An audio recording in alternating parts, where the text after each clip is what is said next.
আল্লাহ তাআলা নিজেও বলেছেন আমি তোমাদের খুব কাছে। আল্লাহ কাছে না দূরে? সবাই বলতে হবে কাছে না দূরে?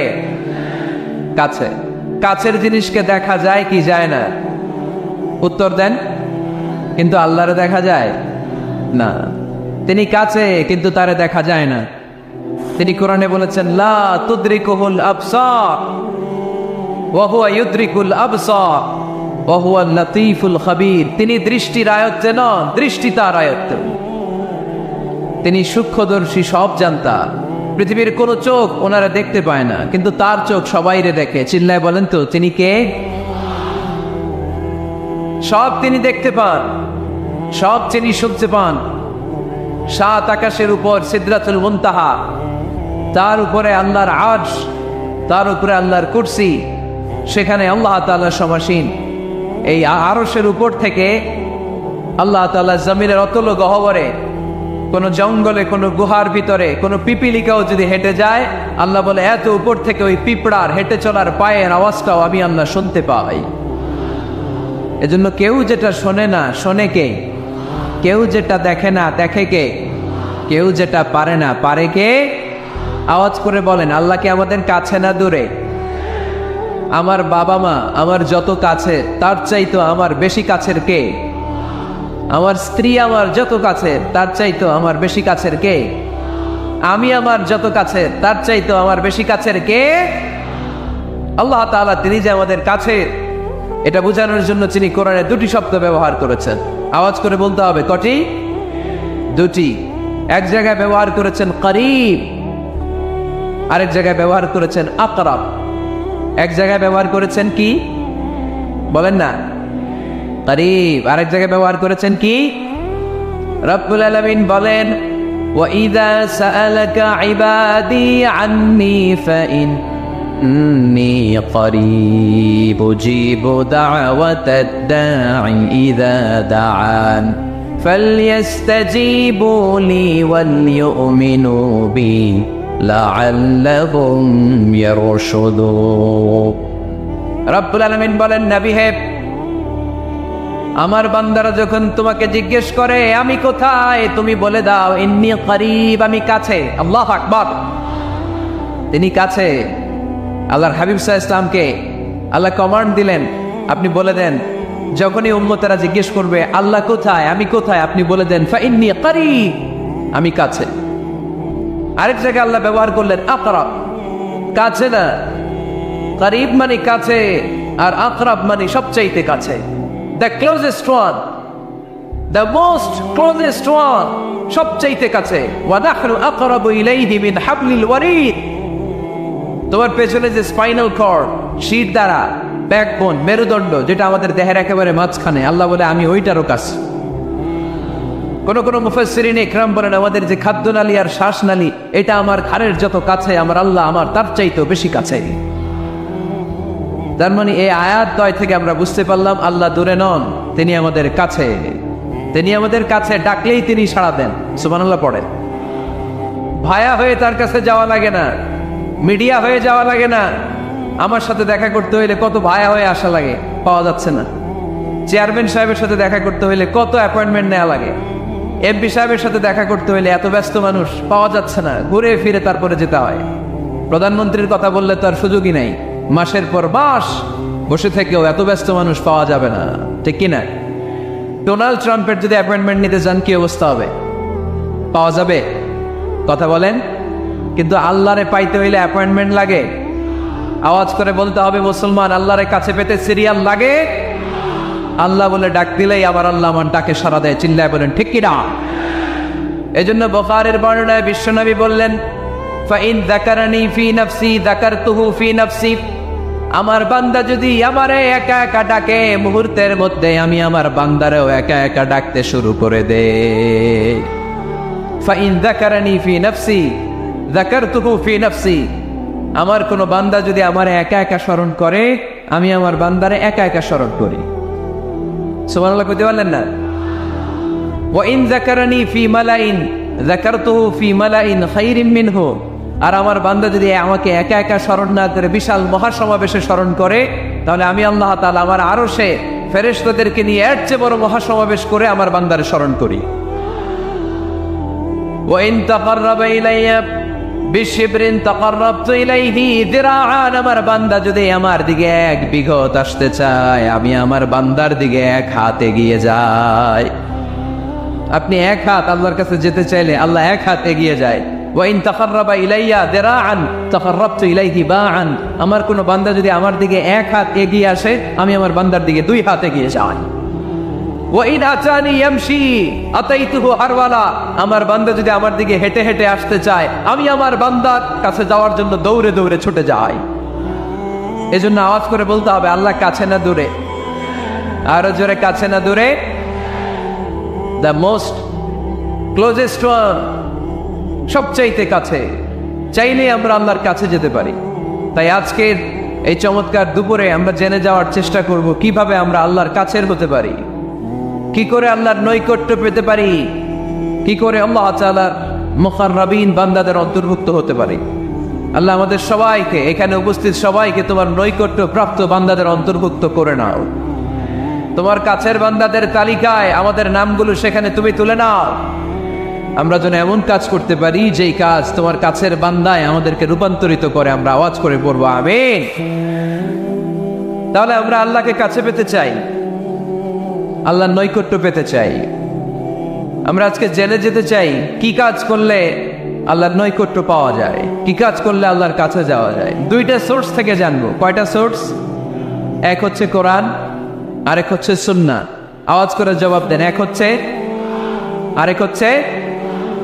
তো আসেন কোরআনকে আমরা জিজ্ঞেস করি, কোরআন তুমি আমাদেরকে বলো কি করে আমরা আল্লাহর কাছে যেতে পারি, কি করে আমরা আল্লাহর কাছের বান্দা হতে পারি, কি করে আমরা আল্লাহ তাআলার নৈকট্য পেতে পারি। এবার কোরআন আমাদেরকে প্রেসক্রিপশন দিচ্ছে, শোনো, তোমরা যদি আল্লাহর নৈকট্য প্রাপ্ত বান্দা হতে চাও তাহলে সেজদায় লুটিয়ে পড়ো। সুবহানাল্লাহ পড়তে পারলেন না? ওয়াসজুদ ওয়াক্তারিব, ওয়াসজুদ ওয়াক্তারিব। কোরআনের নির্দেশ হচ্ছে সেজদায় লুটিয়ে পড়ো, আল্লাহর নৈকট্য হাসিল করো। ওয়াসজুদ ওয়াক্তারিব, সূরা আলাকের শেষ আয়াতের শেষাংশে আল্লাহ আমাদেরকে শিখাইয়া দিচ্ছেন, আমার কাছে আসতে চাও, ওয়াসজুদ, সেজদায় লুটিয়ে পড়ো, ওয়াক্তারিব, আমার কাছে চলে আসো। সুবহানাল্লাহ পড়েন।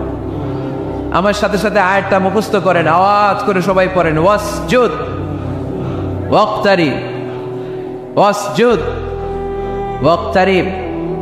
সবাই পড়েন না, ওয়াসজুদ ওয়াক্তারিব। এর মানে হচ্ছে সেজদায় লুটিয়ে পড়ো আর আমার কাছে আসো।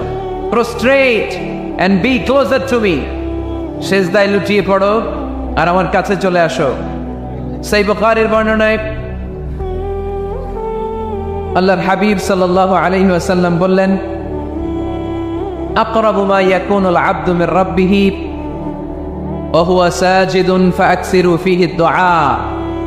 বান্দা যখন সেজদায় লুটিয়ে পড়ে তখন বান্দা আল্লাহ তাআলার সবচেয়ে কাছে চলে যায়। ফাআকসিরু ফীহি দুআ, তাই তোমরা বেশি বেশি দোয়া করো। এজন্য সেজদায় পড়ে কি করবেন? কথা বলেন, আরো জোরে বলেন, সেজদায় কি করবেন? সেজদায় নত হও, অশ্রু ছাড়ো, প্রভুর শরণে হৃদয় গাড়ো। সেজদায় নত হও, অশ্রু ছাড়ো, প্রভুর শরণে হৃদয় গাড়ো। প্রাণ খুলে সব ব্যথা বলো প্রভুকে, বলো প্রভুকে। রাত কি কেটে যাবে ঘুমে অলসে, রাত কি কেটে যাবে ঘুমে অলসে।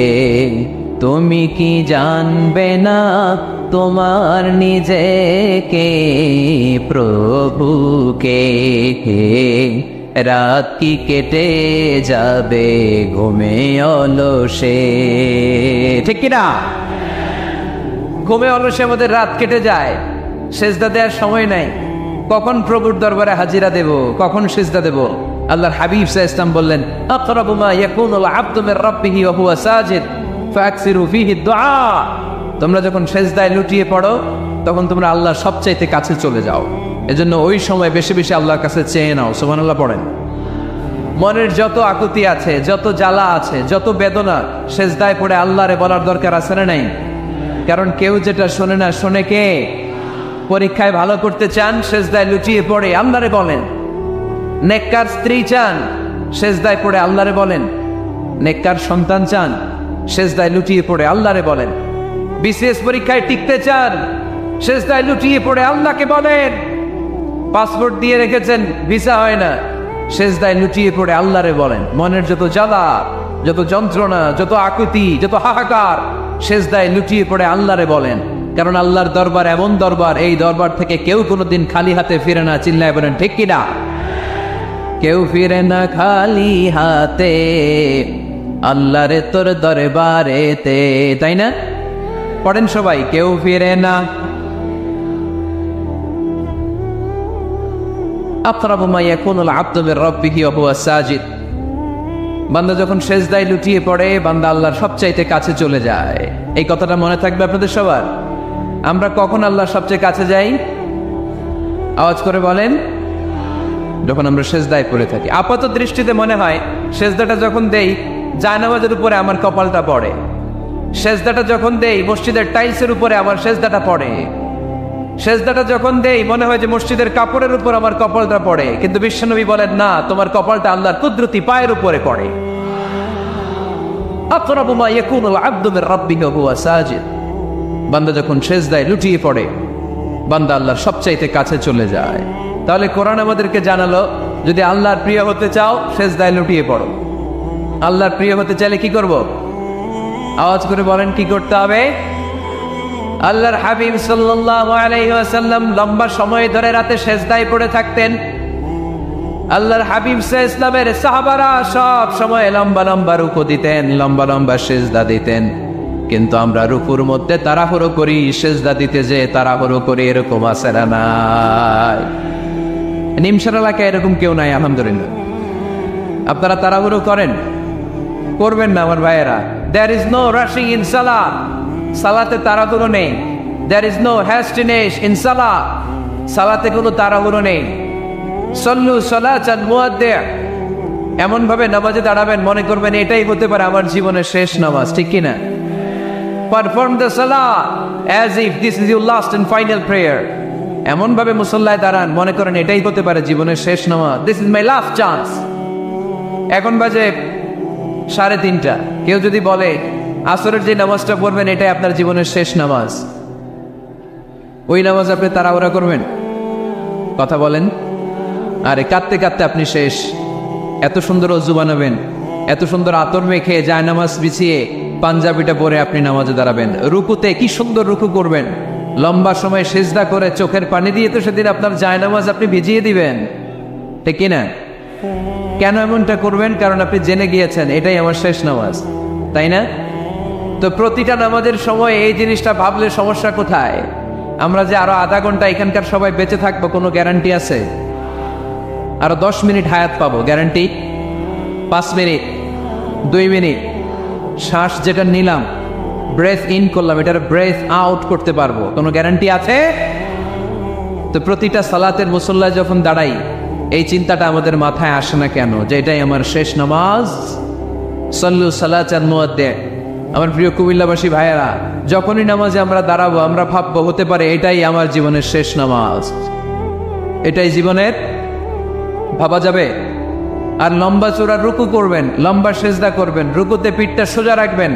আল্লাহর হাবিব সাল্লাল্লাহু আলাইহি ওয়াসাল্লাম যখন রুকু করতেন পিঠটা থাকতো স্ট্রেট ফরওয়ার্ড, বাঁকাও না উঁচুও না, ওয়াকানা বাইনা যালিক। সাহাবারা বলতেন আল্লাহর হাবিব সাল্লাল্লাহু আলাইহি ওয়াসাল্লামের রুকুর পিঠের উপরে পানি ভর্তি কোনো গ্লাস রেখে দিলে গ্লাসটাও কাঁপবে না, পানিটাও পড়বে না। তার মানে বাঁকা ছিল পিঠ, তাই না? কি ছিল? সোজা। আবার আল্লাহর হাবিব সাল্লাল্লাহু আলাইহি ওয়াসাল্লাম বললেন সবচেয়ে বড় চোর যে নামাজে চুরি করে। সাহাবারা বললেন কাইফা ইয়াসরিকু ফিস সালাহ, নামাজে কেমনে চুরি করে? আল্লাহর হাবিব সাল্লাল্লাহু আলাইহি ওয়াসাল্লাম বললেন ইয়াসরিকু ফি রুকুইহি ওয়া সুজুদিহি, রুকু সিজদায় চুরি করে। এরকম নামাজ চোর আছে না নাই? রুকু থেকে সোজা হয়ে দাঁড়িয়ে কয়েক সেকেন্ড আপনি রিল্যাক্স করবেন। প্রথম সেজদা দিয়ে আপনি সোজা হয়ে বসে কয়েক সেকেন্ড রিল্যাক্স করবেন। কি করবেন? রিল্যাক্স। আওয়াজ করে পড়েন সবাই, রিল্যাক্স। নামাজে তাড়াহুড়ো নাই, সালাত হচ্ছে মেডিটেশন, রিল্যাক্স। এক সেজদা দিয়ে বসে আপনি রিল্যাক্স করবেন ধীরস্থির ভাবে, এরপরে দ্বিতীয় সেজদায় যাবেন। অনেকে সেজদা প্রথমটা দিয়ে কোন রকম মাথাটা তুইলেই আবার সেজদায় দৌড় মারে, আছে না নাই? রুকু থেকে স্ট্রেট ফরওয়ার্ড দাঁড়ানোর কথা, দাঁড়িয়ে 1-2 সেকেন্ড রিল্যাক্স করার কথা, ওইটা না করে রুকু থেকে কোন রকম মাথা তুলেই আবার সেজদায় দৌড় মারে, এরকম ডাকাত আছে না নাই? এরাই সালাত চোর। আমরা যেন নামাজ চোরের খাতায় নিজেদের নাম না তুলি, আমরা যেন বেশি বেশি আল্লাহর সেজদা দেই। তাহলে কোরআন আমাদেরকে জানালো, আমরা যদি আল্লাহর কাছে যেতে চাই কি করতে হবে? বইলা গেছি, খাইয়া পালাইছি, আওয়াজ করে বলেন কি করবেন? আল্লাহর হাবিব সাল্লাল্লাহু আলাইহি ওয়াসাল্লাম সব সময় লম্বা লম্বা সেজদায় পড়ে থাকতেন। আল্লাহর নবীর সাহাবারা সব সময় লম্বা লম্বা সেজদায় পড়ে থাকতেন। আল্লাহ বলেন তারাহুম রুকআন সুজদা। আপনি দেখবেন আল্লাহর নবীর সাহাবারা আবু বকর, ওমর, উসমান, আলী রাদিয়াল্লাহু তাআলা আনহুম আজমাইন, তাদের স্বভাব ছিল বিপদে পড়লেই লম্বা লম্বা সেজদায় পড়ে যেতে।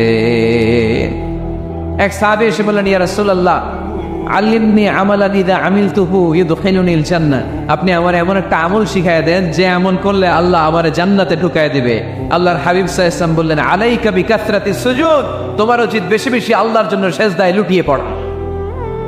বেশি বেশি সেজদায় লুটিয়ে পড়লে ওই সেজদাকারীর জন্য জান্নাতকে ওয়াজিব করে দেয় কে? কিয়ামতের ময়দানে আল্লাহ বলবেন, ও আমার বান্দারা আমার সেজদা দিয়ে দেখা।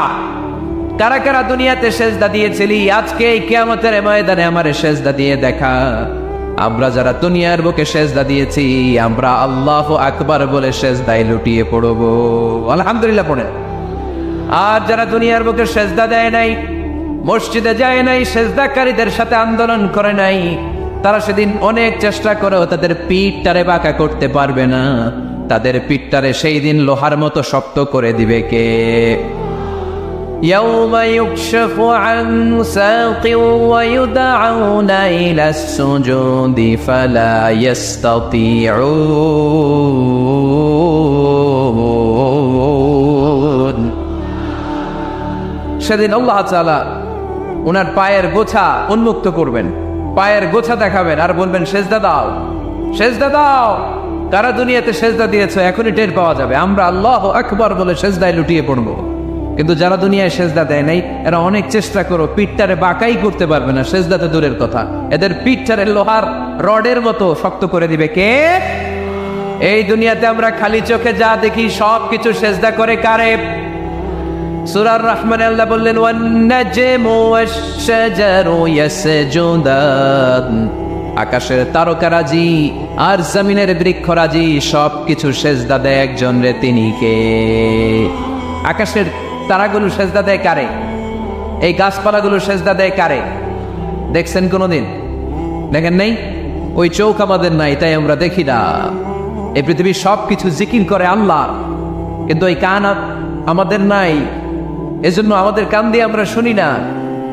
রব্বুল আলামিন বলেন, ওয়া ইম মিন শাইইন ইল্লা ইউসাব্বিহু বিহামদিহি ওয়ালাকিন লা তাফকাহুনা তাসবিহাহুম। নবমণ্ডল ভূমণ্ডল যেখানেই যেটা থাকে না সব কিছু জিকির করে কার? এই যে আকাশের পাখিগুলো উড়ে বেড়ায়, পাখিগুলো জিকির করে কার? নদী নালা জিকির করে কার? সাগর মহাসাগর জিকির করে কার?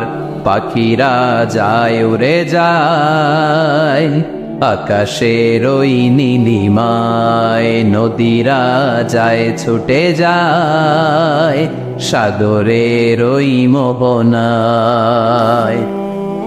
পাখ পাখালি আর সাগর নদী, পাখ পাখালি আর সাগর নদী, কার গুণগান গায়? আল্লাহু আল্লাহ, আল্লাহু আল্লাহ, আল্লাহর গুণগান গায়। সবাই পড়েন আল্লাহ আল্লাহ আল্লাহ আল্লাহ আল্লাহর গুণগান গায়। সুবহানাল্লাহ পড়েন।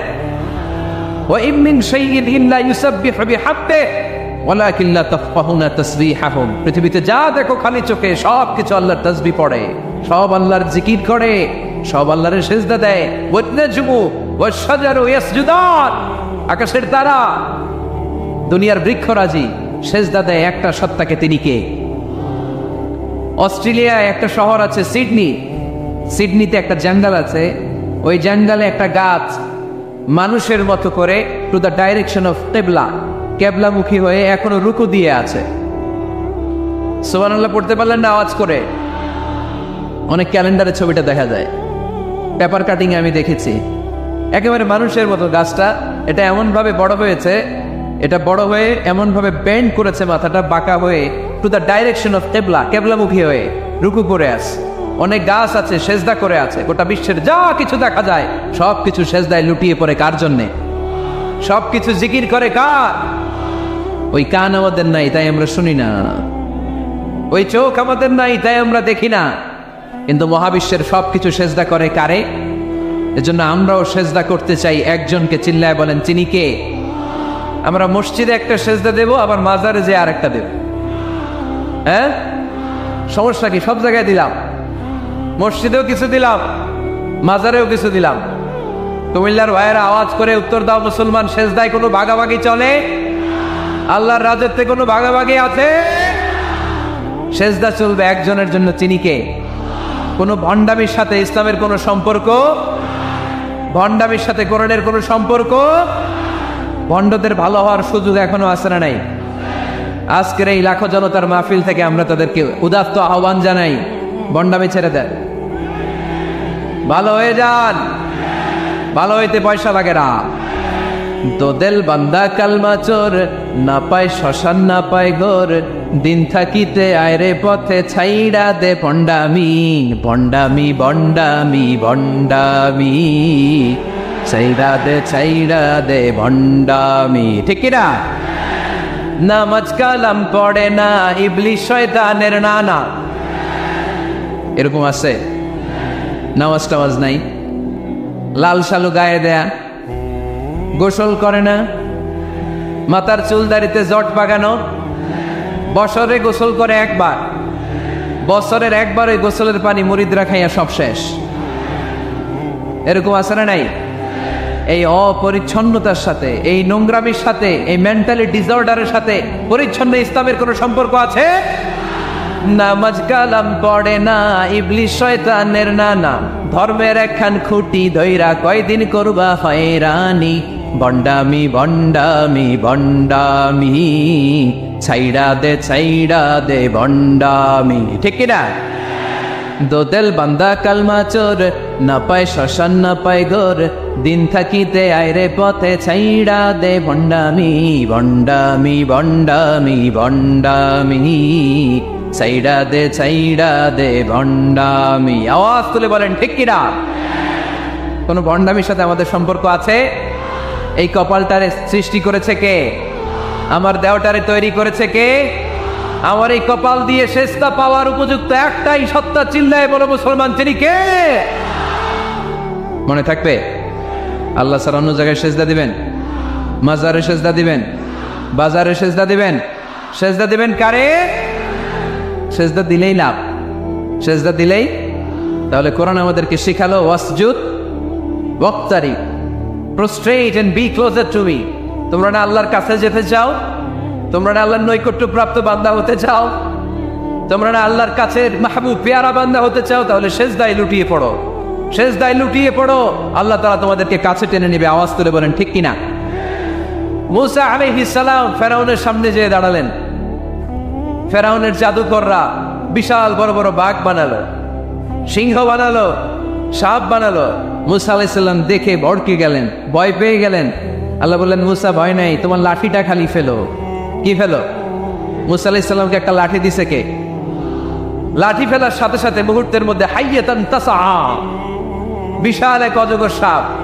এই বিশাল অজগর সাপ ফেরাউনের জাদুকরদের বানানো সব বাঘ, ভাল্লুক, সিংহ আর সাপগুলো রেখে বিশাল ফানা ধরে আছে।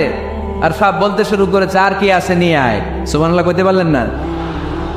এই দৃশ্য দেখার সাথে সাথে ফেরাউনের রাজপ্রাসাদের সামনে যতগুলো জাদুকর ছিল, কোরআন বলে ফাউলকিয়াস সাহারাতু সাজিদিন।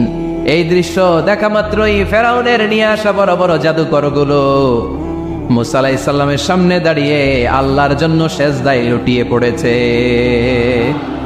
ফাউলকিয়াস সাহারাতু সাজিদিন, সেজদায় লুটিয়ে পড়ে ঘোষণা দিল, আমি ফেরাউনরে মানি না, আমি কোন নাস্তিককে মানি না, আমি মুসার রব, হারুনের রব, বনি ইসরাইলের রব, আল্লাহর জন্য সেজদায় লুটিয়ে পড়লাম। চিল্লায় পড়েন আল্লাহু আকবার। মুহূর্তেই এক সেজদার কারণে তাদের নসিবে হেদায়েত দিয়ে দিয়েছে কে? পৃথিবীর কেউ কাউরে হেদায়েত দিতে পারে? অনেক বাবা ছিল নবী, ছেলের কপালে হেদায়েত নাই, আছে না নাই? অনেক ছেলে ছিল নবী, বাবার কপালে হেদায়েত নাই, আছে না নাই? হেদায়েত দেওয়ার মালিক একজন, চিল্লায় বলেন তিনি কে? একটা সিজদা, একটা সিজদা, একটা সিজদার আদেশকে অমান্য করার কারণে ইবলিস জাহান্নামীদের সর্দার। চিল্লায় বলেন ঠিক কিনা? وَإِذْ قُلْنَا لِلْمَلَائِكَةِ اسْجُدُوا لِآدَمَ فَسَجَدُوا إِلَّا إِبْلِيسَ أَبَى وَاسْتَكْبَرَ وَكَانَ مِنَ الْكَافِرِينَ। আল্লাহ বললেন, ও ফেরেশতাকুল সবাই আমার আদেশ মোতাবেক আদমকে সেজদা করো। সবাই সেজদা করলো, একজন ছাড়া, সে কে? আরো জোরে বলেন। অস্বীকার করলো, ওয়াস্তাকবার, অহংকার দেখালো, ওয়া কানা মিনাল কাফিরিন, কাফিরদের অন্তর্ভুক্ত হলো, জাহান্নামীদের সর্দার হলো। কয়টা সেজদার আদেশ? আওয়াজ করে বলেন, কয়টা সেজদার আদেশ অমান্য করছে? সেজদা কয়টা দেয় নাই? আপনি দেন নাই কয়টা? হ্যাঁ, আমরা দেই নাই কয়টা? এক সেজদা না দিয়া জাহান্নামীদের লিডার। আমরা সেজদা মিস করছি কয়টা? কয়টা? মুসলমান সেজদায় লুটিয়ে পড়তে হবে একজনের খুশির জন্য, তিনি কে? তাহলে কোরআনকে যে প্রশ্ন করেছি, কোরআন সব উত্তর দিয়ে ফেললো। কোরআন আমাদেরকে জানিয়ে দিল, তোমরা সবাই আল্লাহর নৈকট্যপ্রাপ্ত বান্দা হতে চাও, আল্লাহর কাছের বান্দা হতে চাও, তাহলে ওয়াসজুদ, কি করো? সবাই বলে নাই, আওয়াজ করে বলো মুসলমান, ওয়াসজুদ মানে কি? সেজদা করো। সেজদা করলেই আল্লাহর কাছে যাওয়া যায়। মনের যত জ্বালা যন্ত্রণা দুঃখ ব্যথা আপনি সেজদায় পড়ে আল্লাহরে বলেন। কোনো বায়া লাগবে না, কোনো মিডিয়া লাগে না, কোনো সিরিয়াল লাগে না, কোনো অ্যাপয়েন্টমেন্ট লাগে না, ডাকতে দেরি, ডাকে সাড়া দিতে দেরি হয় না। তাহলে কোরআনের আলোকে আজকে আমরা জেনে গেলাম আল্লাহর কাছে যেতে হলে সেজদায় লুটিয়ে পড়তে হয়। এবার আমরা সুন্নাহর আলোকে জানার চেষ্টা করব কি করে আল্লাহর কাছে যেতে হয়। শুনবেন? কষ্ট হচ্ছে নাকি আপনাদের? সুন্নাহকে যদি আমরা জিজ্ঞেস করি, বিশ্বনবী রেখে যাওয়া সুন্নাতে যদি আমরা একটু তালাশ করি, একটু স্ক্যানিং করি, একটু চোখ বোলাই, তাহলে সুন্নাহ আমাদেরকে বলে বেশি বেশি নফল ইবাদত করো আর আল্লাহর নৈকট্য হাসিল করো। সুবহানাল্লাহ পড়বেন না? কোরআন বলেছে সেজদায় লুটিয়ে পড়ো। যা যা বললাম আমি ওঠার আগে জিজ্ঞেস করে আবার শুনে যাব, কারণ আমি মনে করি এটা ক্লাস। এটা কি ক্লাসে পড়া দেওয়া নেওয়া আছে না নাই? এতক্ষণ পড়ানোর পরে জিজ্ঞেস করার দরকার আছে না নাই? কোরআন বলছে কি আর সুন্নাহ কি বলে? নফল ইবাদত। আওয়াজ করে বলতে হবে, সুন্নাহ কি বলে? বুখারীর বর্ণনা, আল্লাহর হাবিব সাল্লাল্লাহু আলাইহি ওয়াসাল্লাম বলেন, মা ইয়াজালু আবদি ইয়াতাকাররাবু ইলাইয়া বিন-নওয়াফিল, বান্দা যত বেশি নফল ইবাদত করতে থাকে, করতে করতে করতে করতে বান্দা আমার কাছের নৈকট্য প্রাপ্ত বান্দা হয়ে যায়। হাত্তা উহিব্বাহু, এরপর আমি আমার বান্দারে এত ভালোবাসি, কুনতু সামআহুল্লাযী ইয়াসমাউ বিহি, বান্দা যখন শোনে সে তার নিজের কান দিয়ে শোনে না, আমি আল্লাহর কানে শোনে।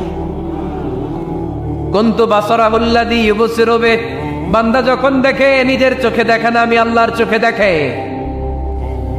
ওয়া ইয়াদাহুল্লাযী ইয়াবতিশু বিহা, বান্দা যখন কিছু ধরে বান্দার হাতে ধরে না, আমি আল্লাহর হাতে ধরে। ওয়ারিজলাহুল্লাতী ইয়ামশি বিহা, বান্দা যখন হেঁটে যায় ওর নিজের পায়ে হাঁটে না, কেমন যেন আমি আল্লাহর পায়ে হাঁটে। আওয়াজ করে বলতে হবে আল্লাহু আকবার। মানে আল্লাহ বুঝাতে চাইলেন আমি তখন তার কান হয়ে যাই, আমি তখন তার চোখ হয়ে যাই, আমি তখন তার হাত হয়ে যাই, আমি তখন তার পা হয়ে যাই। আমার আর তার মাঝে আর কোনো ফারাক থাকে না, সে আমার একেবারে নিকটে চলে আসে। আওয়াজ করে পড়েন সুবহানাল্লাহ। এই জন্য বিশ্বনবী সাল্লাল্লাহু আলাইহি ওয়াসাল্লাম বদরের প্রান্তরে তলোয়ার নাই, ঘোড়া নাই, ওট নাই, সৈন্য সামন্ত নাই, না খেয়ে হাড্ডি সারা 313 জন মুসলমানকে নিয়ে আল্লাহর উপর ভরসা করে বদরের প্রান্তরে দাঁড়ালেন। আর ওইদিকে কাফেরদের সৈন্যবাহিনী ছিল 1000। কয় হাজার? মুসলমান কয়জন? মাত্র 313 জন। ওদের কাছে অস্ত্র শস্ত্রে সজ্জিত সেনাবাহিনী। বিশ্বনবীর 313 জনের কাছে তলোয়ার নাই, ঘোড়া নাই, কিচ্ছু নাই। বিশ্বনবী আল্লাহর উপর ভরসা করে এক মুষ্টি বালি নিয়ে ওয়াশাহাতিল ওযু, কাফেরদের চোখগুলো ধ্বংস হোক বলে তিনি বালুগুলো ছড়িয়ে দিলেন। মুহূর্তের মধ্যে 1000 সৈন্যবাহিনীর কাফের সৈনিকদের চোখের মধ্যে ধূলিকণা পৌঁছে দিল কে? আল্লাহর হাবিব সাল্লাল্লাহু আলাইহি ওয়াসাল্লাম বদরের প্রান্তর থেকে এক মুষ্টি বালু নিয়ে বললেন শাহাতিল ওযু, বলে তিনি বালু ছুড়ে মারলেন। 1000 সৈন্যবাহিনীর চোখের মধ্যে বালু ছড়াই দিছে কে? বুঝে শুনে উত্তর দিয়েন। এখানে 1000 লোক দাঁড়ানো, আমি বালু নিলাম, গায়ের যত জোর আছে সবার চোখের দিকে মারলাম। 1000 জনের চোখের ভিতরে ঢুকবে সর্বোচ্চ 5 জন, বেশি হইলে 10 জন, তার চেয়ে বেশি হইলে 20 জন, বেশি হইলে 50 জন। বুঝে শুনে উত্তর দিয়েন।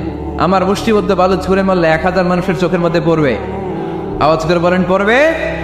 এজন্য আল্লাহ বলেন নবী ওটা তুমি মারো না, ওটা আমি মারছি। সুবহানাল্লাহ নাই? আল্লাহ বিশ্বনবীর এটাকে বলেন ওমা রামাইতা ইয রামাইতা ওয়ালাকিন্নাল্লাহা রামা। নবী বালু তুমি ঠিকই তোমার হাতে নিয়েছো, কিন্তু আমি আল্লাহর নিজ দায়িত্বে 1000 কাফেরের চোখের ভেতরে বালুগুলো পৌঁছে দিয়েছি।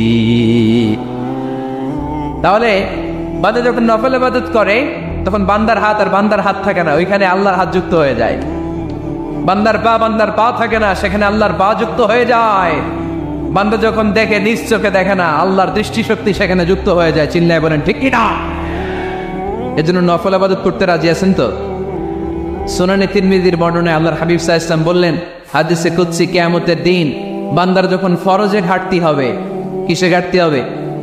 ফরজে। আল্লাহ পাক বলবেন উনজুরু আল্লি আবদি মিন তাতাওয়ু, ও ফেরেশতারা দেখো তো আমার বান্দা নফল করছে কিনা। ফরজে যেহেতু তার ঘাটতি, দেখো তো আমার বান্দার কোনো নফল ইবাদত আছে কিনা। ফেরেশতারা বলবে আছে। আল্লাহ বলবেন তাহলে ফরজগুলার যেহেতু ঘাটতি, নফল থেকে কিছু এনে ফরজে বসাই দিয়ে ওগুলোর ফরজ বানায় দাও। এজন্য নফল ইবাদতের দরকার আছে না নাই? ফরজ তো করাই লাগবে, এটা কম্পালসারি, এটার মাফ নাই, এটা অব্লিগেটরি। নফল করে আল্লাহর কাছে যাওয়া যায়। নফল হচ্ছে ওভার টাইম। নফল ইবাদত কেমন? আওয়াজ করে বলেন। তাহলে কোরআনের আলোকে আমরা জানলাম যে আল্লাহর কাছে যেতে হলে কি করতে হয়?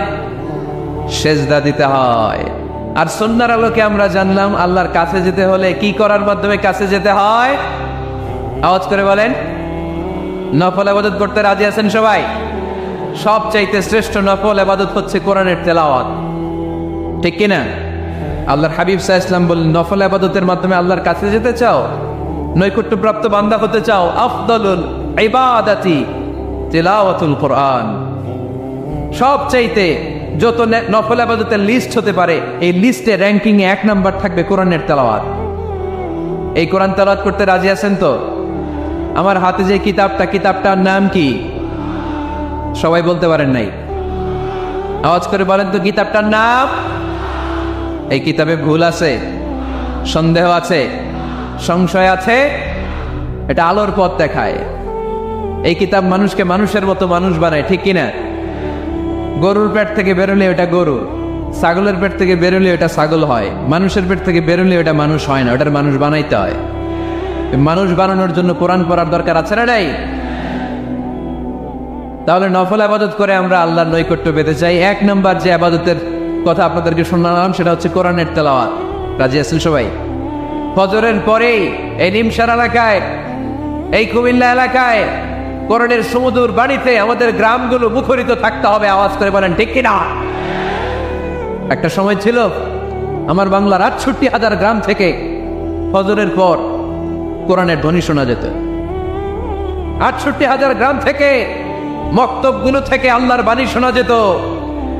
কিন্তু এখন নানা ষড়যন্ত্রের কবলে পড়ে আমাদের মক্তব বন্ধ হচ্ছে, আমাদের কোরআন তেলাওয়াত থেমে যাচ্ছে। কোরআনের তেলাওয়াত কশিনকালেও থামায় দেওয়া যাবে না। চিল্লায় বলেন ঠিক কিনা?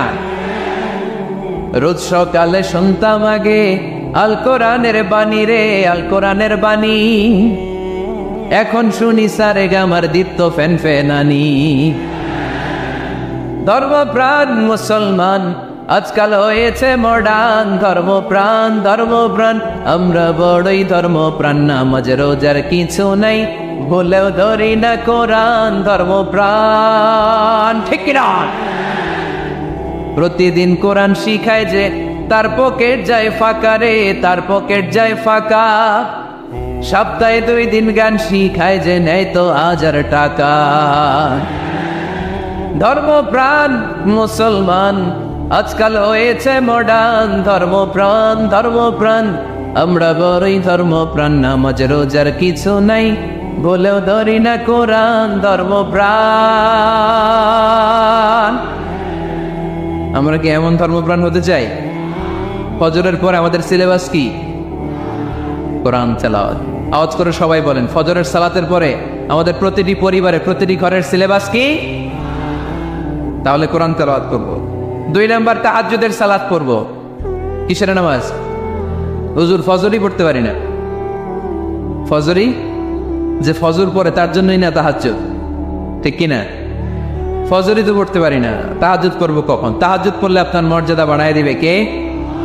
রব্বুল আলামিন বলেন, ওয়া মিনাল লাইলি ফাতাহাজ্জাদ বিহি নাফিলাতান লাকা আসা আন ইয়াবআসাকা রাব্বুকা মাকামান মাহমুদা।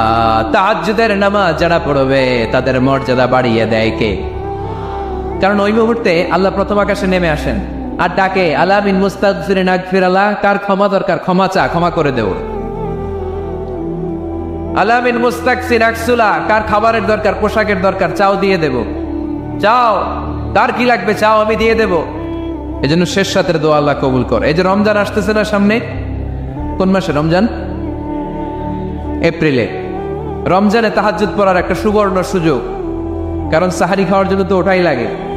একটু তাহাজ্জুদের অভ্যাস করবো আমরা। রাজি আছি তো সবাই? 3 নম্বর নফল ইবাদত হচ্ছে দোয়া।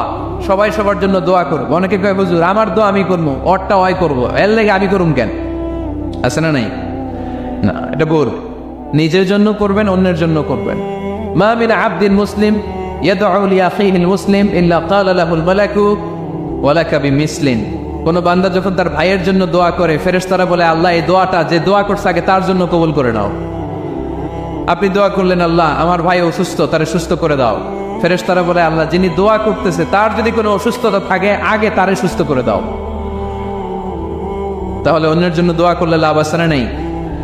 দোয়া করতে জানে না অনেকে। দোয়ার আলোচনা আছে আমার, ইউটিউবে সার্চ দিবে দোয়া, মিজানুর রহমান আনসারী পেয়ে যাবেন। It's an art. দোয়াটা একটা শিল্প। এটার মধ্যে চোখের পানি জুড়ে দিবেন, আবেগ জুড়ে দিবেন, মুহূর্তেই আরশের মধ্যে যে নক করবে। সুবহানাল্লাহ কইবেন না? চোখের পানির দাম আল্লাহর কাছে খুব বেশি। 2 ফোঁটা পানি। কি আপনারা বিরক্ত হয়ে গেছেন? আর 2-1 মিনিট বসেন। 2 ফোঁটা পানি আল্লাহর কাছে প্রিয়। আওয়াজ করে বলেন, কয় ফোঁটা? 2 ফোঁটা। এক হচ্ছে জিহাদের ময়দানে রক্তের ফোঁটা, আরেক হচ্ছে অনুতপ্ত বান্দার চোখের পানির ফোঁটা। অনুতপ্ত বান্দা যখন অনুতপ্ত হয়ে কাঁদে, তার চোখের পানি চোখ বেয়ে নাকের ডগা বেয়ে মাটিতে পড়ার আগেই ওই বান্দার সব গুনাহ আল্লাহ মাফ করে দেয়। তাহলে প্রথমে কোরআন তেলাওয়াত, তারপর তাহাজ্জুদের নামাজ, তারপরে দোয়া, 4 নম্বরে জিকির। জিকির নফল ইবাদত, ঠিক কিনা? জিকির করতে করতে স্টেজের উপর উঠে যাবেন আপনারা সবাই। পারবেন কারা কারা? হাত তোলেন। কত বড় সাহস দেখছেন? আমার উপরে বলে লাফায় উঠবে। বাঁশ আছে জায়গায়, বাঁশ। হ্যাঁ, না এটা করবেন না। কারণ ফাযকুরুল্লাহ কামা আল্লামাকুম। জিকির ওইভাবে করো যেভাবে আল্লাহ শিখিয়েছেন। আল্লাহ কিভাবে শিখিয়েছেন? ওয়াযকুরু রাব্বাকুম ফি নাফসিক। দেখেন, জিকির করার পদ্ধতি কোরআন থেকে শোনেন। মনে মনে করো, তাদাররুআন সবিনয়ে করো, খিফাতান ভীত বিহবল চিত্তে করো, দুনাল জাহরি মিনাল কওল অনুচ্চ স্বরে, বেশি আওয়াজ করে লাফালাফি করো না। এটা হচ্ছে জিকির করার পদ্ধতি। জিকির করার পদ্ধতি আল্লাহর হাবিব শিখালেন, আহাব্বুল কালামি ইলাল্লাহি আরবাআ। আল্লাহর কাছে সবচেয়ে প্রিয় কথা কয়টি? 1 নাম্বার সুবহানাল্লাহ, 2 নাম্বার আলহামদুলিল্লাহ। 3 নাম্বার লা ইলাহা ইল্লাল্লাহ। 4 নাম্বার আল্লাহু আকবার। এর চেয়ে শ্রেষ্ঠ জিকির আর হতে পারে?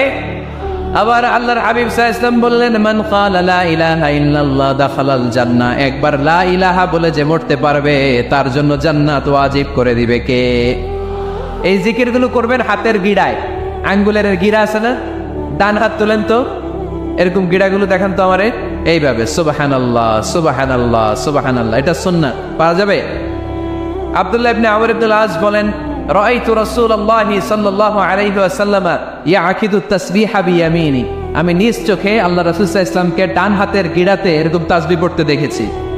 সুবহানাল্লাহ পড়েন, নীরবে নিঃশব্দে জিকির করবেন। হ্যাঁ, এটা ঠিক। তালিমের জন্য একটু আওয়াজ করে প্রয়োজনে মাঝে মাঝে জিকির করা যায়, যেমন এইভাবে পড়েন, সুবহানাল্লাহ আলহামদুলিল্লাহ লা ইলাহা ইল্লাল্লাহ সুবহানাল্লাহ লা ইলাহা ইল্লাল্লাহ মুহাম্মাদুর রাসূলুল্লাহ সাল্লাল্লাহু আলাইহি ওয়াসাল্লাম। এই যে আপনাদেরকে এখন আমি তালিম দিলাম, এই তালিমের উদ্দেশ্যে সুন্দরভাবে অল্প আওয়াজে জিকির করা যায়, কিন্তু চিৎকার চেঁচামেচি করে, আমার দিকে তাকান, এদিকে তাকান, চিৎকার চেঁচামেচি করে লাফালাফি করে জিকির করা যাবে? জিকির করতে করতে প্যান্ডেলের বাঁশের মাথায় ওঠা যাবে? যিনি জিকির পরিচালনা করতেছেন ওনার ঘাড়ে ওঠা যাবে? যাবে? আল্লাহর হাবিব সাল্লাল্লাহু আলাইহি ওয়াসাল্লাম জিকির করতেছেন, আবু বকর ওমর ফারুক বসা, আবু বকর রাদিয়াল্লাহু আনহু জিকির করতে করতে আল্লাহ রাসূলের ঘাড়ে। হাদিসে আছে না এগুলা? কথা কয় না। আল্লাহর হাবিব সাল্লাল্লাহু আলাইহি ওয়াসাল্লাম তাসবিহ পড়তেছেন, ওমর ফারুক জিকির করতে করতে এশকের ঠেলায় আল্লাহর নবীর কান্দে। গোটা বিশ্বের কোন হাদিসের কিতাবে এই পন্থায় জিকির দেখানো যাবে? কোরআনের কথা শুনেন, ফাযকুরুল্লাহ কামা আল্লামাকুম, ওইভাবে আল্লাহর জিকির করো যেমন করে আল্লাহ তোমাদের শিখিয়েছেন। কোন হাদিস দেখাতে পারবেন যে আবু বকর রাদিয়াল্লাহু তাআলা আনহু জিকির করতে করতে, আরব দেশে সৌদিতে ছিল খেজুর গাছ, জিকির করতে করতে খেজুর গাছের আগায়, ওমরে ফারুক খেজুর গাছের আগায়? তো এগুলো পেলেন কোথায়? কেন এগুলো করেন? আল্লাহর হাবিব সাল্লাল্লাহু আলাইহি ওয়াসাল্লাম না, আল্লাহর হাবিব সাল্লাল্লাহু আলাইহি ওয়াসাল্লাম যেভাবে জিকির শিখিয়েছেন আমরা ওইভাবে করব। বরকত দিবে কে? 5 নাম্বার নফল ইবাদত, দান খয়রাত করব। রাজি আছেন? গোপন দান, গোপন দান আল্লাহর রাগ কমায় দেয়। কোনো কারণে আমার রব যদি আমার উপর রেগে থাকে, আমি গোপন দান করলে ওই রাগটা মুহূর্তে ঠান্ডা হয়ে যায়। আল্লাকা সিররুন ইনদাল্লাহ বাইনাকা আনতা ওয়া বাইনাল্লাহ, আল্লাকা সাদাকাতুন তাখফা লা ইয়ালামুহা ইল্লাল্লাহ, আল্লাকা সিররুন ইনদাল্লাহ বাইনাকা আনতা ওয়া বাইনাল্লাহ, আল্লাকা সাদাকাতুন তাখফা লা ইয়ালামুহা ইল্লাল্লাহ। সুবহানাল্লাহ পড়েন। তোমার আর তোমার রবের এমন কোন গোপন বিষয় আছে নাকি যেটা তুমি আর তোমার রব ছাড়া কেউ জানে না? তুমি জীবনে এরকম গোপন দান করছো নাকি যেটা আল্লাহ ছাড়া কেউ দেখেনি?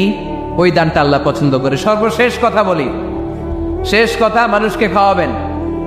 মানুষকে কি করবেন? খাওয়ানোর চেয়ে ভালো নফল ইবাদত আছে? কি করবেন? খাইবেন। কি করবেন? খাওয়াতে রাজি আছেন তো? কিয়ামতের দিন আল্লাহ তাআলা বলবে, এই বনি আদম, আমি তোমার কাছে খাবার চাইছিলাম, তুমি আমার খাবার দাও নাই। বনি আদম বলবে, আল্লাহ আপনি যদি খাবার চাইতেন খাবারের বস্তা নিয়ে যাইতাম। আল্লাহ তাআলা বলবেন, এই যে না খেয়ে থাকা পথ শিশুগুলো, শীতের রাতে শুয়ে থাকা না খেয়ে থাকা শিশুগুলো খাবার চেয়েছিল, তুমি খাবার দাও নাই, ওদেরকে খাওয়ালেই আমি আল্লাহকে খাওয়ানো হয়ে যেত। এজন্য রাব্বুল আলামিন বলেন, যালিকাল কিতাবু লা রাইবা ফীহি হুদাল লিল মুত্তাকিন। This is the book, there is no doubt in it. এটা এমন বই যেটাতে সন্দেহ নাই, এটা মুত্তাকিনদের জন্য পথ প্রদর্শনকারী। তাহলে এই কথাটা, এই মেসেজটা আজকে আমাদেরকে মুখস্থ করে নিয়ে যেতে হবে যে কোরআন হেদায়েতের কিতাব। এটা কিসের কিতাব? পথ দেখায়, সত্যের পথ, কল্যাণের পথ, জান্নাতের পথ। ইয়াহদি লিল্লাতি হিয়া আকওয়াম, যে পথটা খুব সুদৃঢ়, খুব মজবুত। কোরআনের এই পথে ডানে বায়ে কোনো মোড় নাই, কোনো ইউটার্ন নাই, কোনো চৌমুহনী নাই, স্ট্রেট ফরওয়ার্ড। এই রাস্তায় যদি দুনিয়ায় আমরা চলতে শুরু করি, এই রাস্তা শেষ হয়ে যাবে জান্নাতুল ফেরদাউসের ভেতরে। আওয়াজ করে পড়ি সুবহানাল্লাহ। এজন্য এই কোরআন থেকে আমাদেরকে হেদায়েত নিতে হবে, এই কোরআন থেকে আমাদেরকে গাইডেন্স নিতে হবে। আমাদের জীবনের চলার পথে যেখানেই আমরা সমস্যায় পড়ব, এই কোরআন থেকে আমাদের গাইডেন্স, হেদায়াত, পথ প্রদর্শন যেটা আল্লাহ তাআলা আমাদের জন্য দিয়েছে, সেটা আমাদেরকে গ্রহণ করতে হবে। কারণ এই কিতাব এমন কিতাব যেটা মানুষকে অন্ধকারচ্ছন্ন একটা পথ থেকে আলোর পথ দেখায়, ঠিক কিনা? বামপন্থীদেরকে ডানপন্থী বানায়, ঠিক কিনা? রব্বুল আলামিন বলেন, আলিফ লাম রা কিতাবুন আনজালনাহু ইলাইকা লিতুখরিজান নাসা মিনাল যুলুমাতি ইলান। Muhammad, I've revealed this book in order to lead the mankind out of darkness into the light.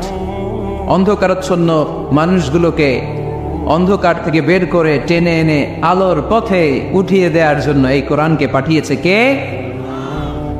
তাহলে আমরা বুঝলাম এটা বিজ্ঞানের কিতাব নয়, যদিও বিজ্ঞান নিয়ে কোরআন কথা বলেছে। এটা ইতিহাসের বই নয়, যদিও অনেক ইতিহাস কোরআনে আছে। এটা গল্পের বই নয়, যদিও নবীদের গল্প পাওয়া যায় এই কিতাবে। এটা হেদায়েতের কিতাব। কিসের কিতাব? আরো জোরে বলতে হবে, কিসের কিতাব? আল্লাহ বলেছেন, মা ফাররাতনা ফিল কিতাবি মিন শাই। এই কিতাবে তোমাদের প্রয়োজনীয়, জরুরি এমন কোনো কিছু আমি বাকি রেখে দেই নাই। ওয়া নাযালনা আলাইকাল কিতাবা তিবয়ানান লিকুল্লি শাই। মানব প্রয়োজনীয় সব কিছু এই কিতাবের মধ্যে দিয়ে দিয়েছে কে? রান্নাঘর থেকে বঙ্গভবন কিভাবে চালাতে হয়, আছে না নাই? ঘরে বসে বসে কাঁথা সেলাই থেকে শুরু করে মহাকাশের সূক্ষ্ম কাজ কেমন করে পরিচালনা করতে হয়, আছে না নাই? রাজনৈতিক অঙ্গনকে কেমন করে সেটেল করতে হয়, লিড দিতে হয়, সেটাও আল্লাহর কোরআনে আছে না নাই? কিভাবে বিয়ে শাদী করতে হবে, আছে না নাই? সমাজে কি করে শান্তি প্রতিষ্ঠা করতে হয়, আছে না নাই? তিবয়ানান লিকুল্লি শাই। সব জিনিসের সুস্পষ্ট ব্যাখ্যা, যা বলার আল্লাহ সব বলে দিয়েছে। কোরআন কি শুরু করেছে আল্লাহ বিসমিল্লাহির রহমানির রহিম দিয়ে, মানে বা দিয়ে। কি দিয়ে? কথা বলেন, কি দিয়ে? বা দিয়ে। আর শেষ করেছে সূরা নাস দিয়ে, মিনাল জিন্নাতি ওয়ান নাস। সিন, বার সিন মিলালে কি হয়? এবার বাসে চড়ে গুলিস্তান। বাসে চড়ে কই যাব? গুলিস্তান। ওই বাস? ওই বাস নাকি? না, ওই বাস না। এই বাস মানে যথেষ্ট, এনাফ। যা বলা হয়েছে 30 পারা এনাফ। হেদায়েতের জন্য নতুন কিছু লাগবে না। ব্ল্যাক হোলের সামনে আসে, বাচ্চার মুখে হাওয়াই মিঠাই দিলে যেমনি হাওয়াই মিঠাই মুহূর্তেই নাই, ওই তারাও মুহূর্তেই নাই। সুবহানাল্লাহ। মাতুয়াইনে হাওয়াই মিঠাই পাওয়া যায়? পাওয়া যায়? কই পাওয়া যায়? হ্যাঁ, আগে যখন আমরা ছোট ছিলাম আমরা এগুলো খাইতাম তো। কটকটি, কটকটি আছে এখন? ঘরের ওই যে পুরান জোতা টোতা, প্লাস্টিকের বোতল, এগুলো দিয়ে আমরা কটকটি খাইতাম। আর খাইতাম এই হাওয়াই মিঠাই, খুব মজা লাগতো। এগুলো এরকম গোল করে সাজায় রাখতো, জিব্বায় লাগাইলেই নেই। খাইছেন আপনারা? এই ব্ল্যাক হোল হচ্ছে এমন যে ব্ল্যাক হোলের রেঞ্জের মধ্যে কোনো তারা ঘুরতে ঘুরতে ঘুরতে যদি চলে আসে, হাওয়াই মিঠাই মুখে লাগাইলে যেমনি নাই, ওই তারাও নাই। তার মানে কোরআন বলেছে মাওয়াকিউন নুজুম, সায়েন্স বলেছে ব্ল্যাক হোল। দুটার মধ্যে মিল আছে না নাই? তাহলে কসমোলজি নিয়ে কথা এখানেই শেষ করি। সৃষ্টিতত্ত্বে আমরা যা পেলাম, বিস্ফোরণে সৃষ্টি হয়েছে। কোরআন বলেছে ফাতাকনাহুমা, সায়েন্স বলেছে বিগ ব্যাং থিওরি। কোরআন বলেছে মুসিউন, যেটা অ্যাক্সেলারেট হচ্ছে, সায়েন্স এটার নাম দিয়েছে সুপারনোভা কসমোলজি প্রজেক্ট। কোরআন নাম দিয়েছে মাওয়াকিউন নুজুম, সায়েন্স বলেছে ব্ল্যাক হোল। প্রতিটা জায়গায় কোরআনের সাথে সায়েন্সের মিল আছে না নাই? এবার আমরা শুনবো এমব্রয়োলজি নিয়ে, ভ্রূণতত্ত্ব। কি তত্ত্ব? ভ্রূণতত্ত্ব। আমরা আমাদের মায়ের পেটের ভেতরে এখন যত বড় আছি তত বড়ই ছিলাম, তাই না? কতটুকু ছিলেন? কতটুকু? একেবারে ছোট ছোট্ট ছোট্ট ছোট্ট। বাবার শুক্রাণু, মায়ের ডিম্বাণু, দুইটা মিলিয়ে মায়ের পেটের ভেতরে আমার অস্তিত্ব দান করলেন কে? কিছুই ছিলাম না আমি। সায়েন্স 1977-এ হাম অ্যান্ড লিয়েনহুক নামে দুইজন সায়েন্টিস্ট অণুবীক্ষণ যন্ত্র দিয়ে ওরা খুঁজে পেয়েছে যে শুক্রাণুর ভেতরে, স্পার্মের ভেতরে প্রাণের অস্তিত্ব আছে। কিন্তু ১৫০০ বছর আগে এর ভেতরে যে প্রাণ আছে সেটার ঘোষণা কোরআনে দিয়ে দিয়েছে কে? ওভাম এন্ড স্পার্ম, দুইটা মিলে হয় জাইগোট। তারপর জাইগোট থেকে হয় এমব্রয়ো, ভ্রূণ। আমি, আপনি, আমরা সবাই ছিলাম ছোট্ট একটা ভ্রূণ, ব্যাঙ্গাচির মতো। বর্ষাকালে মাতু আইলে খালি বিলে ব্যাঙ্গের পোনা পাওয়া যায় না? দেখতে মাছের বাচ্চার মতো, তাই না? ছোট বাচ্চারা মনে করে মাছের পোনা, বাড়িতে দৈরা নিয়ে আস, মারাকে মা পোনা লয়ে আসি, মাই দেখে দেখনি আছে না নাই? আসলে কি এটা মাছ? এটা কি ব্যাঙের পোনা? তো আমরা, আমি, আপনি, প্রত্যেকে আমরা ব্যাঙের পোনার মতো ছিলাম, রক্তচোষা জোকের মতো ছিলাম, মায়ের জরায়ুর দেয়ালের মধ্যে লেগেছিলাম। তারপরে আল্লাহ তাআলা আমাদেরকে বড় করতে আরম্ভ করলেন। স্পার্ম ড্রপ থেকে আমরা হলাম ব্লাড ক্লট, রক্তপিণ্ড। সেখান থেকে আমরা হলাম মুদগা, নুতফা, আলাকা, মুদগা, 3 স্টেজ। প্রতি 40 দিন পর পর আমার সাইজ বাড়তে লাগলো।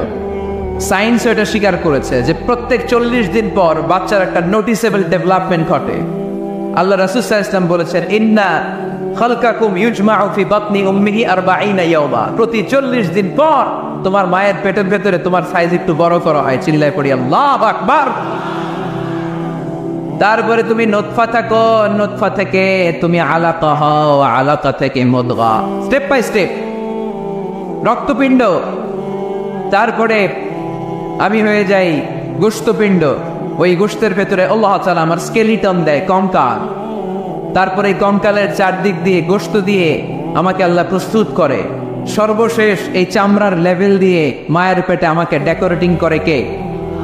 ওয়ালাকাদ খালাকনাল ইনসানা মিন সুলালাতিন মিন তিন সুম্মা জাআলনাহু নুতফাতান ফি ক্বারারিন মাকিন ثم خلقنا النطفة علقة فخلقنا العلقة مضغة فخلقنا المضغة عظاما فكسونا العظام لحما ثم أنشأناه خلقا آخر فتبارك الله أحسن الخالقين. পড়েন আল্লাহু আকবার। আল্লাহ বলেন, ছোট্ট নাপাক বীর্য থেকে তোমারে তৈরি করলাম। তুমি ছিলা পানির ফোঁটা, সেখান থেকে বানালাম জমাটবদ্ধ রক্তপিণ্ড, সেখান থেকে গোশতপিণ্ড। ওই গোশতের ভেতরে তোমার কঙ্কাল আমি জুড়ে দিলাম, কঙ্কালের উপরে গোশত দিয়ে প্যাকেট পড়ালাম, সর্বশেষে চামড়া দিয়ে ডেকোরেশন করে দিলাম। ছোট্ট ছিলাম আমরা, একেবারে ছোট্ট, অনেক ছোট্ট। আস্তে আস্তে আমার হাত গজালো, আমার পা গজালো, আমার হেয়ারিং সিস্টেম চালু হলো, আমার রেসপিরেটরি সিস্টেম চালু হলো, আমার ডাইজেস্টিভ সিস্টেম চালু হলো, আমার স্টোমাক হলো, আমার ব্লাড সার্কুলেশন শুরু হলো, আমার হার্টের 2টা পার্টিশন হলো।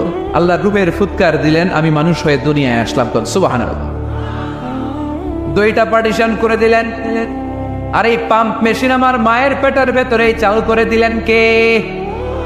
এক মুহূর্তের জন্য যদি এই পাম্প মেশিনটা বন্ধ হয়ে যায়, মুহূর্তে আমার ঠুস বানায় দিবে কে? আরে মানুষ রঙিন ফানুষ দম ফুরাইলে তবু তো ভাই কারোরই নাই একটুখানি। আরে মানুষ রঙিন ফানুষ, রঙিন ফানুষ, আরে মানুষ। আল্লাহু আকবার। 2টা জিনিস আল্লাহ দেয়, রূহ দেয় আর ফেরেশতা দেয়।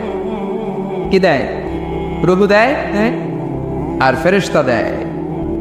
মানুষ যখন মরে যায় 2টাই চলে যায়, রূহটাও চলে যায়, ফেরেশতাও চলে যায়, ঠিক কিনা? আমাদের কাঁধে ফেরেশতা আছে না নাই?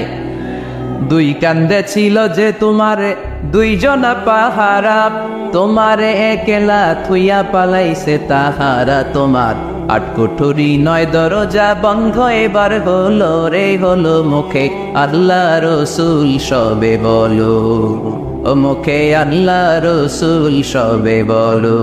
দুয়ারে আইসাছে পালকি নাই ওরে গাও তো হলো রে, তোলো মুখে আল্লাহ রসুল সবে বলো। ঠিক কি না? রুহুর ফুৎকার যখন মায়ের পেটে দিলেন, হার্টবিট চালু হয়ে গেল অলিন্দ নিলয়। বাংলায় কি বলে, ইংরেজিতে সিস্টলিক অ্যান্ড ডায়াস্টলিক। ধপ ধপ ধপ করে আমার এই হার্টের পার্টিশন থেকে ধপ ধপ করে আমি যে পৃথিবীতে এসেছি এটা জানান দিল কে? এই প্রক্রিয়ায় আল্লাহ আমারে বানালেন। এই যে এতগুলো মাস মায়ের পেটের ভেতরে ছিলাম, পৃথিবীর কেউ আমারে খাবার দিতে পারছে, চিকিৎসা করতে পারছে? যেই কবিরাজ আমারে খাবার দিলেন, অক্সিজেন দিলেন, ওই কবিরাজের নাম কি? আল্লাহ। 7 মাস আল্লাহ বললেন ফি যুলুমাতিন সালাস, 3টা প্যাকেটের ভিতরে তুমি ছিলা। কোরআন বলে কয়টা প্যাকেট? জোরে বলেন, সবাই বলেন কয়টা? কোরআনের ভাষ্য মতে 3টা প্যাকেট। মডার্ন সায়েন্সও তাই বলেছে, 3টা প্যাকেট। প্রথম প্যাকেটের নাম প্লাসেন্টা, ইংরেজিতে বলে প্লাসেন্টা। এটা হচ্ছে ফুল। বাচ্চা বেরো আর কিছুক্ষণ পরে মায়ের জরায়ের ওখান থেকে একটা ফুল বেরিয়ে আসে, এইটার প্যাকেটে ছিলাম। প্যাকেট বানাইছিল কে? 2 নম্বর প্যাকেটের নাম ওম, মায়ের জরায়ু, জরায়ুর প্যাকেটের ভিতরে ছিলাম। 3 নম্বর হচ্ছে আমার মায়ের পেট, আর বেলি, এই পেটের প্যাকেট। 3টা প্যাকেটের ভিতরে ফি করারিন মাকিন, গোপনতম প্রকোষ্ঠে আমাকে মায়ের পেটের ভেতর থেকে পৃথিবীতে বের করে দিল কে? কত ক্ষুদ্র ছিলাম, সেখানে আমি বিজয়ী হয়েছি, ঠিক কিনা? এই যে লাম, তারা প্রমাণ করেছে যে অণুবীক্ষণ যন্ত্র দিয়ে তারা দেখেছে 1 ফোঁটা বীর্যের ভেতরে 20 কোটি শুক্রাণু যদি না থাকে, তাহলে ওই ফোঁটা শুক্রাণু থেকে মায়ের গর্ভে কোনো সন্তান জন্মলাভ করে না। কয় কোটি? আমি ওই 20 কোটি শুক্রাণুর একটা, আপনি ওই 20 কোটি শুক্রাণুর একটা, ঠিক কিনা? তার মানে মহা একটা যুদ্ধ হয়েছিল তখন ডিম্বাণুর ভেতরে আঘাত করার জন্য। সেই যুদ্ধে 19,99,99,999 শুক্রাণুকে পেছনে ফেলে ওই খেলায় চ্যাম্পিয়ন হয়েছিলাম আমি। চিল্লায় বলেন ঠিক কিনা? ওই দিন মায়ের পেটে যে আমার অস্তিত্বের জানান আমি দিয়েছিলাম, তখন আমার হাত ছিল নাকি? পা ছিল? দাঁতা ছিল? দাঁতে ছিল? টাকা ছিল? ব্যাংক ব্যালেন্স ছিল? কিছুই ছিল না। তখন আমি বিজয়ী হয়েছি। তখনও যখন আমি বিজয় লাভ করতে পেরেছি, এই দুনিয়ার বুকে এসেও আমাদের বিজয় কেউ ঠেকায় রাখতে পারবে না। চিল্লায় বলেন ঠিক কিনা? আমরা বিজয় করতে এসেছি, যাই করব আমরা ভালোভাবে করব, এটা ইসলামের শিক্ষা, ঠিক কিনা? কাজ ছোট হোক বড় হোক, ভালো করলে সওয়াব আছে না নাই? যে কোনো কাজ করো না ভাই, যে কোনো কাজ করো, তা যেন হয় সবার চেয়ে সবচেয়ে সুন্দর। যে কোনো কাজ করো না ভাই, যে কোনো কাজ করো, তা যেন হয় সবার চেয়ে সবচেয়ে সুন্দর। হোক না সেটা পড়ালেখা, রঙের ভাষায় ছবি আঁকা, হোক না সেটা সামান্য কাজ কিংবা মহত্তর, তা যেন হয় সবার চেয়ে সবচেয়ে সুন্দর। আলহামদুলিল্লাহ পড়ো। কাজ ছোট হোক কিংবা বড় হোক, ওটা ভালো করে করতে বলছে কে? ভালো করে করলে ওই কাজে বরকত দিবে কে? কাজে কোনো লজ্জা আছে? শ্রমে কোনো লজ্জা আছে? চাকরি ব্যবসায় কোনো লজ্জা আছে? লজ্জা অলসতায়। লজ্জা কিসে? মাতোয়াইলের ছেলেরা মনে থাকবে, কাজে লজ্জা পাওয়া যাবে। Never under estimate any job, big or small. ছোট হোক বড় হোক, কোনো চাকরিকে নাক ছিটকানো যাবে না। কাজ করে বেঁচে থাকতে হবে, এটাই ইসলামের শিক্ষা, ঠিক কিনা? তাহলে এই এমব্রায়োলজির এই সংক্ষিপ্ত পরিসরের যে আলোচনা, এটাতে আমরা বুঝলাম সায়েন্স যা বলেছে তার সবটুকু কোরআনের সাথে মিল আছে না নেই? কোনো অমিল আছে? যদি কোনো অমিল তারা খুঁজে পায়, দে হ্যাভ টু ওয়েট। সায়েন্সের কি করতে হবে? অপেক্ষা করতে হবে। কারণ শুরুতে যা বলেছে এটা মনে রাখতে হবে কিন্তু, কারণ সায়েন্সের মূল থিওরি, সায়েন্সের কোনো থিওরি ফাইনাল না। আর কোরআনের মূল থিওরি, কোরআন যাই বলেছে তার সবটাই ফাইনাল। চিল্লায় বলো ঠিক কিনা?